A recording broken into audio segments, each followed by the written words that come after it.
ഷോൺ ജോർജ് പറഞ്ഞത് അടുത്ത തവണ 80 സീറ്റിൽ കേരളത്തിൽ വിജയിക്കുമെന്നും BJP മുഖ്യമന്ത്രി ഉണ്ടാകുമെന്നുമാണ്. ഇത് അബദ്ധമായി പോയോ? കെ സുരേന്ദ്രൻ കഴിഞ്ഞ തെരഞ്ഞെടുപ്പിൽ BJPക്ക് 35 സീറ്റ് കിട്ടുമെന്ന് പറഞ്ഞതുപോലെയുള്ള പ്രസ്താവനയായോ? ഇതിന് ഞാൻ കാണുന്നത് ഷോൺ ജോർജ് അദ്ദേഹത്തിൻ്റെ വിഷൻ പറയുന്നു, കെ സുരേന്ദ്രൻ അദ്ദേഹത്തിൻ്റെ വിഷൻ പറയുന്നു.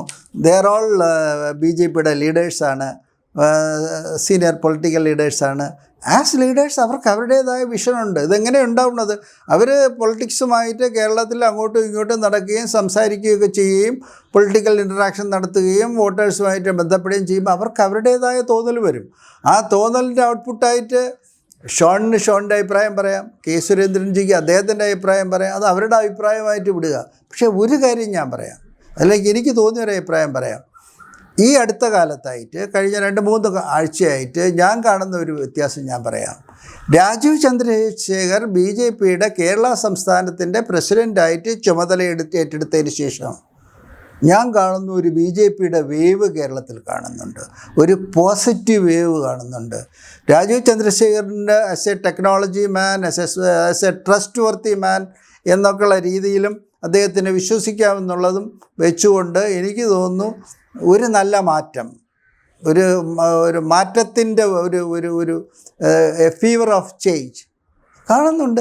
അത് ഞാൻ കമ്മ്യൂണിസ്റ്റുകാരോട് സംസാരിക്കുമ്പോൾ പോലും അവരെന്നോട് പറഞ്ഞിട്ടുണ്ടല്ലോ, അദ്ദേഹം കൊള്ളാം സാറേ, നല്ല ലീഡറാണ്. അപ്പം അതിൽ നിന്ന് ഇവർ പറഞ്ഞ പോലെ എനിക്ക് പറയാവുന്നതെന്ന് പറഞ്ഞാൽ ഞാൻ സീറ്റ് വെച്ചൊന്നും പറയുന്നില്ല. ഞാൻ പറയുന്നു മോഡിജി നാഷണൽ ലെവലിൽ കൊണ്ടുവന്ന അതുപോലെയുള്ളൊരു മോഡി വേവ് രാജീവ് ചന്ദ്രശേഖർ കേരളത്തിൽ കൊണ്ടുവന്നിട്ടുണ്ട്. അത് വരുന്ന 2026 ഈ വേവ് കൊടുങ്കാറ്റാവുമോ ഇല്ലെന്നുള്ള കണ്ടറിയേണ്ടതാണ്. പക്ഷേ ഈ വേവ് വളരെ സിഗ്നിഫിക്കൻറ്റ് വേവാണ്. അത് താഴെ തലങ്ങളിലൊക്കെ വന്നിട്ടുണ്ട്, എല്ലാ സെക്ഷനിലും വന്നിട്ടുണ്ട്. അദ്ദേഹം എപ്പോഴും സംസാരിക്കുന്ന ഡെവലപ്മെൻറ്റൽ പൊളിറ്റിക്സാണ്. അദ്ദേഹം പൊളിറ്റിക്സ് പറഞ്ഞ് ആരെയും കുറ്റപ്പെടുത്താനല്ല പോകുന്നത്, ഏതെല്ലാം മേഖലകളിൽ ഡെവലപ്മെൻറ്റ് വരുത്തണം. അദ്ദേഹം പറഞ്ഞു ജോലിയില്ലാത്ത കേരളമല്ല നമുക്ക് വേണ്ടത്, ജോലിയുള്ള കേരളമാണ് വേണ്ടത്. പിന്നെ എന്താ പറയണം, നോക്കുകൂലിയുള്ള കേരളമല്ല വേണ്ടത്, നോക്കുകൂലിയില്ലാത്ത കേരളമാണ് വേണ്ടത്. അവികസിത കേരളമല്ല, വികസിത കേരളമാണ് വേണ്ടത്.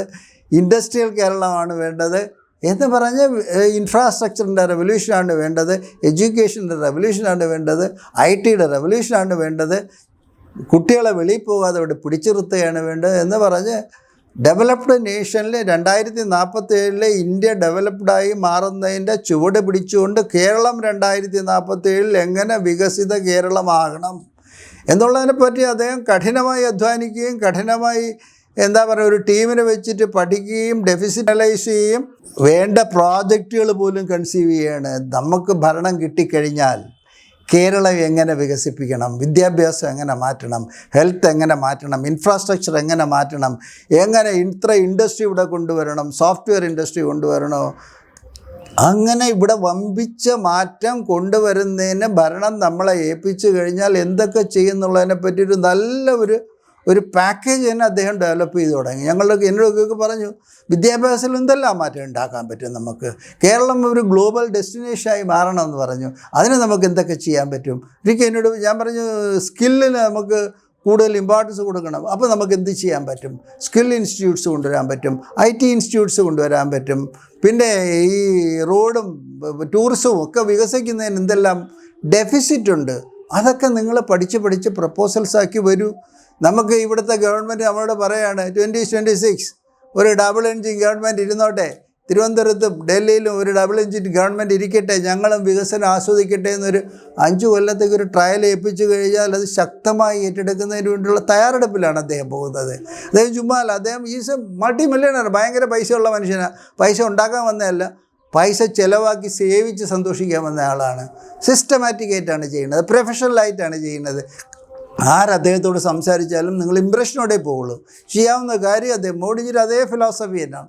ചെയ്യുന്നത് മാത്രം പറയുക, പറഞ്ഞാൽ ചെയ്യുക, കുറച്ച് പറയുക, കൂടുതൽ ചെയ്യുക, കൂടുതൽ പാവങ്ങളെ ഫോക്കസ് ചെയ്യുക, കൂടുതൽ എംപ്ലോയ്മെൻറ്റ് ജനറേറ്റ് ചെയ്യുന്നതിന് ഫോക്കസ് ചെയ്യുക. ഹാപ്പി കേരളം, ഇൻക്ലൂസീവ് കേരളം എന്നുള്ള മോഡിജിയുടെ ഫിലോസഫി ശരിക്കും നമ്മൾ ഇംപ്ലിമെൻറ്റ് ചെയ്യുക എന്നുള്ള ഒരു നല്ല പോളിസിയും പ്രോസസ്സുമായിട്ടാണ് അദ്ദേഹം പോകുന്നത്.